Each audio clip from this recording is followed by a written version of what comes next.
To say you gotta know somebody, or know somebody to get somewhere these days. To say you know that's alright, yeah that's alright, cause you know that's alright with me. Yeah, you know that's alright, yeah that's alright, cause you know that's alright. So what's the first thing you do when you get a line of credit for $80,000? Spend it. No, you don't spend. You invest. We don't spend, we invest. We don't consume. So I paid back the 25 plus whatever interest to it, right?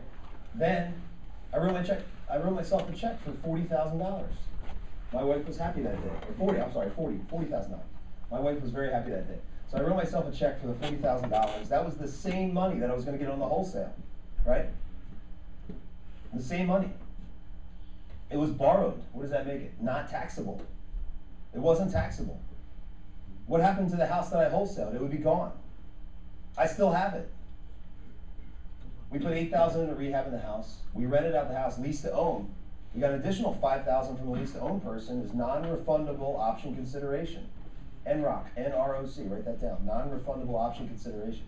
So that's when we do lease to own. The nice thing about lease to owns is that people don't bang up your house. They're gearing up to buy it. It's their house. If the toilet needs plunging, it's their toilet. It's going to be anyway.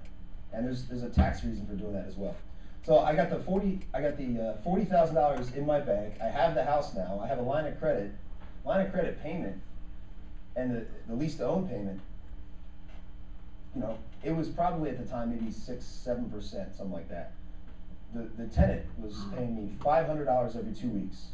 So, you know, they should get paid every 2 weeks, so pay rent every 2 weeks. You get paid every month, pay rent every month. You know, that's kind of the way I like to structure it, because I pull it the same day they get the checks, and then they pay me first before they pay their other bills. With that strategy, now I also have the depreciation that offsets the income. These are all the tax stuff. These are all the benefits, right? I have the house, I have the depreciation, I have tax-free 40 grand that I pay no taxes on whatsoever. I have that NROC money. I have the appreciation, because houses typically go up. Right now is not the time to talk about appreciation, but it'll happen again. We're there at the bottom, or close anyway. And I have cash flow every month. So, now, you see how that house almost got away from me? But now that I have it, I still have that house today. And they even upped my line for 100, and they forgot to pay off the 80. They forgot to close out the 80, so I owe 180 on that house today.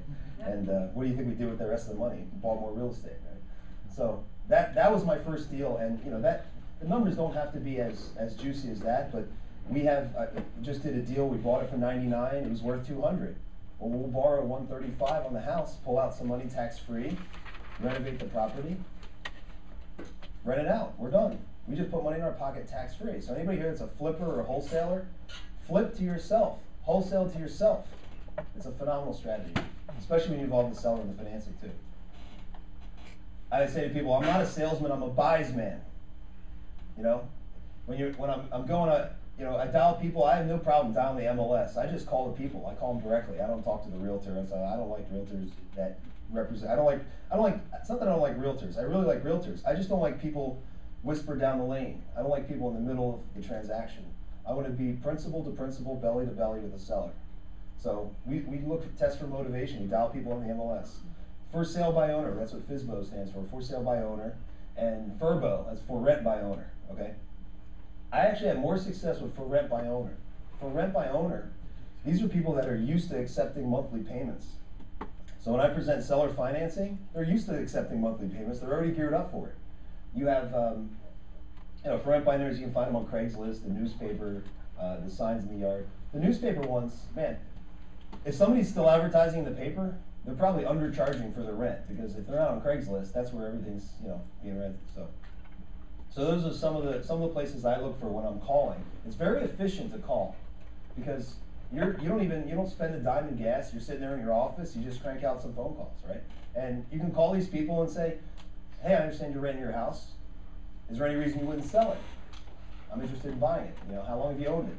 The one key question when you call these things too is, do you have any more? What else do you have? I always forget to ask that sometimes, but you'd be surprised at the people that say, "Oh, I have 5 more. I'd like to sell my whole portfolio." So there's a lot of good deals there. Tired and retired landlords. Well, the average life expectancy of a landlord is like 3 years. I don't mean they die. I mean they're sick of being a landlord because the tenants throw us in the trash. That's why I have Phil.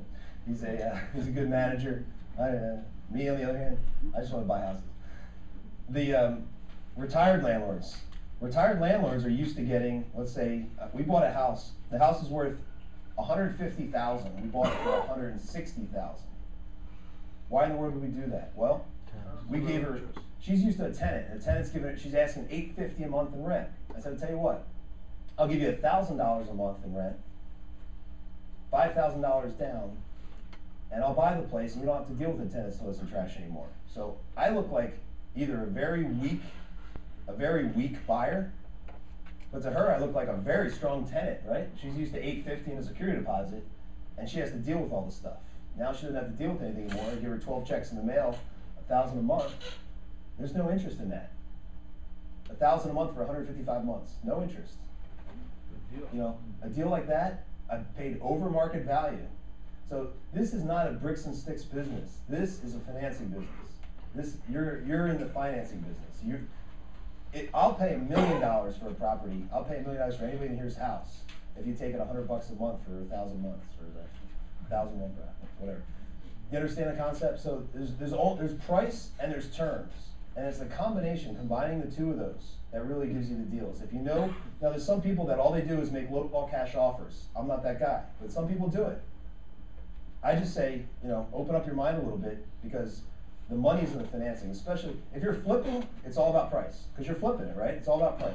Well, I'll show you how to flip a property. A lot of the times we get owner financing. We'll flip the property, but I have no. I'll buy a property for $200,000, flip it for $170. I just made negative $30,000, but I'll do that because I'll be able to take the financing with me and stick it on another house. So the seller, you know, that's a little bit of advanced strategy, but that's some of the stuff I do to make sure the government's not my partner. You know, you take an ordinary loss, right? Ordinary loss, but they have no idea about time value of money. The fact that I took a 0% loan, discounted my own loan, and moved it to another house. So that's kind of the stuff that I think about, how to structure the deal and how to distribute the benefits of the deal to the parties involved. I never even wanted to own the house. I just saw an opportunity that there's somebody that offered 170 and they wouldn't take it. I offered 200 and I said, is that 170 you guys still want to buy it for 170? Great. Bought it for 200 over financing, sold it for 170 for the cash guy. I got 178,000 in my hand. I don't pay off the seller. I say, I'm going to walk your loan over here. We'll put it on Phil's building or something. You know? That's just another strategy there. So, one thing I like to say is become a farmer. Now this isn't an efficient strategy, but it's a very effective strategy. If you need to buy a house, if you need some money right away, go into a nice neighborhood, like, you know, bread and butter neighborhood, and just start knocking on the doors. And you know, you don't knock on the doors and say, you want to sell your house? Oh, thanks, bye, no. You want to sell your house? You talk to the people. You find out what's going on. There's a couple benefits. Number one, I mean, you got to target the right houses, and you have to approach the people the right way. The first thing I'm saying when I'm talking to these people, and many of you in the room, I don't know, a few of you in the room anyway, have been with me. Dave, you've been door knocking with me. Jason has. Kevin, where's Kevin? He's over here. He's been door knocking with me. We just go and find out about the neighborhoods and talk to the people. And we made some really good decisions to buy houses because of what we heard on the street, and some good decisions to not buy houses. That one house that we looked at, $300,000 homes on one street, next street is $100,000. On the MLS, you would never know that they're selling methadone on the street there, and that the next street over is 300. But by talking to the people, you find out what's going on. So you also get, you know, again, the knowledge of the neighborhoods. I just talked about that. Another way to do it, driving for dollars. You look for the ugly vacant stuff. The first house I ever bought had an orange sticker. My wife spotted it. Orange sticker on the window. It said condemned. Well, the government doesn't know what they're talking about. It wasn't condemned. It was unfit for human habitation. They just put the wrong sticker on. Condemned means like they're going to actually they bought it, and they don't know. It's code enforcement. They put the wrong sticker. But anyway, we saw the house. It was a good deal. My first deal ever. Got under contract for $50,000. Sold the contract for $65,000. So that at that point I had $15,000 in 15 days minus $30 notary fee. 14. I was so mad. You make mistakes.